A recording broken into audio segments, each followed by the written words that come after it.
programang ito ay rated SPG. Striktong patnubay at gabay ng magulang ang kailangan. Maaaring may masiselang tema, lengguwahe, karahasan, sexual, horror o droga na hindi angkop sa mga bata. Ikaw ang aking lala sa gabing marinig. Ikaw ang May galit sa puso ng anak ni Giselle na si Justin dahil sa ginawa nito sa kanya. At tuluyan na kayang lumala ang sakit ni Lynette. Magandang araw at eto na nga tayo sa ating pinakahabang tagpo sa abot kamay na pangarap. Welcome to my channel. Please don't forget to like, comment, and click the bell button para lagi kayong updated sa aking mga videos. Samantala, nagtalo ang magkapatid na Robert at Giselle dahil sa laging pinagbibintangan ito ni Giselle, si Zoe na ikinagalit ni Robert. Ipinagtaka naman ito ni Giselle dahil magkasama pa lang sila na naghahanap ng sapatos kanina, tapos ngayon ay nagagalit ito sa kanya. Biglang tumayo si Robert at sinabi sa ate niya na, "Hindi mo ba nakita si Zoe? Naaapektuhan na siya. Winiwis na nga niya na mamatay na lang siya. Hindi ka ba naaawa kay Zoe?" Nagsorry naman si Giselle kay Obeng pero hindi maialis kay Giselle na malakas ang kutob na may kinalaman si Zoe sa nangyari sa papa nila.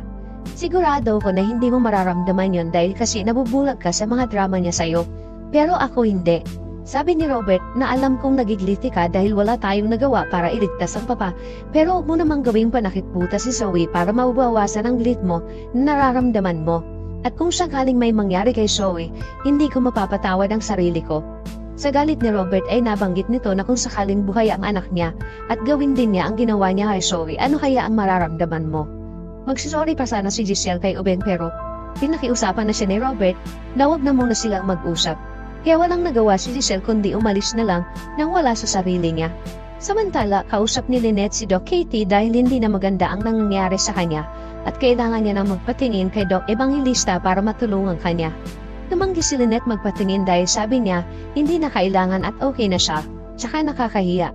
Bigla naman dumating si Chang Susan at agad nitong tinanong si Lynette kung anong nangyari sa kanya dahil nabalitaan niya na nakipag-away daw si Lynette.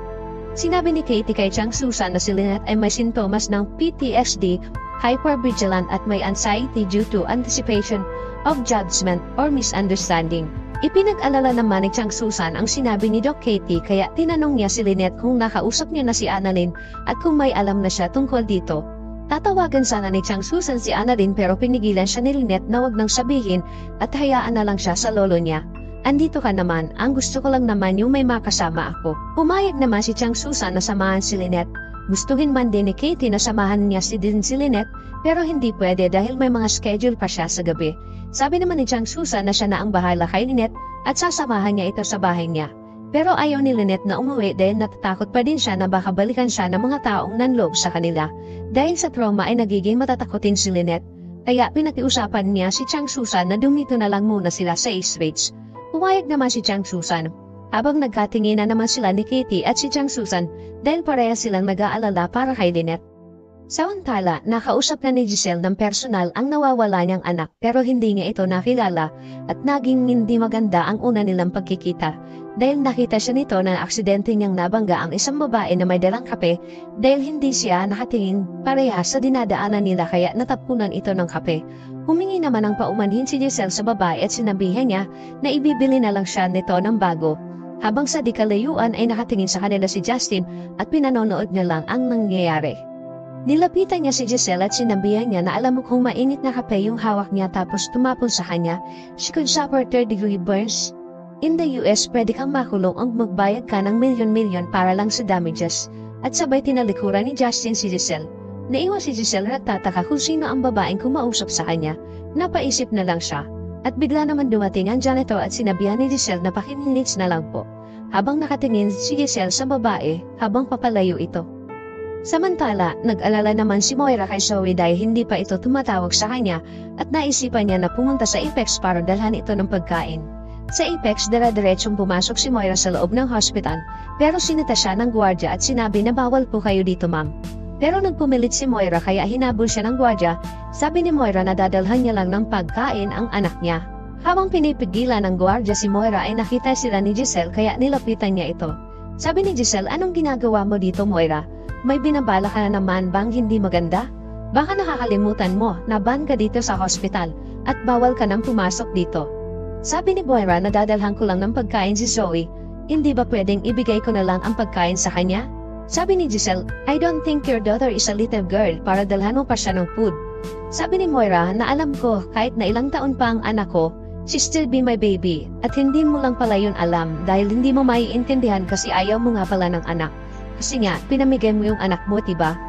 Hindi naman nagustuhan ni Giselle ang sinabi ni Moira kaya nagalit ito at tuluyan nang hindi pinapasok si Moira sa Apex, kaya ikinagalit din ito ni Moira. Samantala, sa paglilibot ni Justin sa Apex Hospital ay madami na siyang nalaman dahil sa mga nakausap niya na mga nurse tungkol sa mga tanyag. Maya-maya ay may tinawagan siya para sabihin na nandito siya ngayon sa Apex Hospital. Nakita ko na sila at nakilala ko na si Dr. Santos. Nabisita ko na rin si Lolo sa ICU, malungkot nga lang dahil hindi ko siya nakausap dahil sa kalagayan niya. At nakita ko na rin si Giselle Tanyag, ang ina kong ipinamigay ako at hindi nga lang niya ako nakilala. How I wish na siya na lang yung nakahiga dun sa ICU at nag-aagay buhay at hindi si Don Pepe. May galit sa puso ni Justin para kay Giselle. Sa kabilang dako naman habang binabantayan ni Chang Susan si Lynette ay nakatulog ito. Kaya hindi alam ni Lynette na lumabas muna si Chang Susan. Nagising si Lynette na wala siyang kasama kaya ikinatakot na naman niya ito dahil nararamdaman niya na may dahan-dahang nagbubukas ng pintuan. Takot na takot si Lynette at hindi niya mapigilan ang takot niya na nararamdaman dahil sa sinapit niyang trauma. Kaya napasagaw ito sa takot nang makita niya si Chang Susan lang pala. Humingi ng pasensya si Chang Susan kay Lynette kung ikinatakot niya yung pagdahan-dahan niyang pagpasok dahil ayaw sana niya itong magising dahil alam niya na natutulog si Lynette. Kaya ipinag-alala na din ni Chang Susan ang sobrang matatakotin ni Lynette at kailangan ng malaman ito ni Annalyn. Habang si Giselle naman ay bumisita din sa kanyang papa at ipinagdadasal na sana ay gumising na ito dahil hindi na nila alam kung paano nila malalaman ang totoong nangyari sa papa niya. Nagkakatampuhan na din sila ni Ubeng dahil kay Zoe na pilit ipinagtatanggol ni Ubeng na walang kinalaman si Zoe sa nangyari sa kanilang papa. Pero iba si Giselle, malakas ang kutob niya na may kinalaman si Zoe. Kaya sabi ni Giselle sa kanyang papa na tunungan mo ako papa, malaman namin kung sino ang gumawa nito sa'yo. At napaiyak na lang itong si Giselle. Samantala, sinunod naman ni Annalyn ang ipinayo ni Doc Lindo na puntahan ang Lolo Pepe niya sa ICU at kausapin ito, baka sakaling makakuha siya ng response mula sa lolo niya dahil minsan ay nakakatulong din ito kapag kinakausap nila ang mga pasyente.